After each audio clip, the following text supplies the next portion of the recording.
This is the message recap for Sunday, August the 29th. It's hard to believe that the month of August is already almost over, but here we are. Yesterday we talked about a familiar story in the Old Testament, a story that is in fact a tragedy.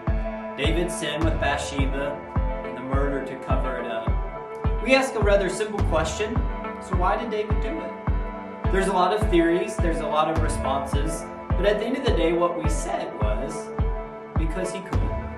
Because he had the power to take from someone else what he wanted when he wanted. And that's the context in which we thought about sin. And I asked us, and perhaps didn't do a good enough job spelling it out, but I do want you to take some time this week to ask the questions, what positions of power do I have? And how at times may I use that to take advantage of others? We don't really think of sin in that context, but that's what our sin does. Sin affects more than just us, and sometimes we need to take some time to understand how our sin affects other people, what it has taken from them. Sometimes it's more intangibles. It's not us being a thief, but our words can steal someone's joy.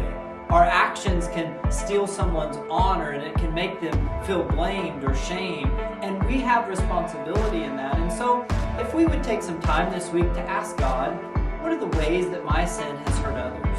Take it from them. But also to recognize that sin has taken from us. Our sin, the consequences thereof, but the sin of other people.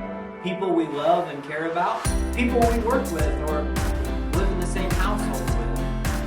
And both of those require God's forgiveness. See, sin takes the best God has given us and leaves us with the worst of us. But God takes the worst of us and restores back to us all He ever intended for us, the very best.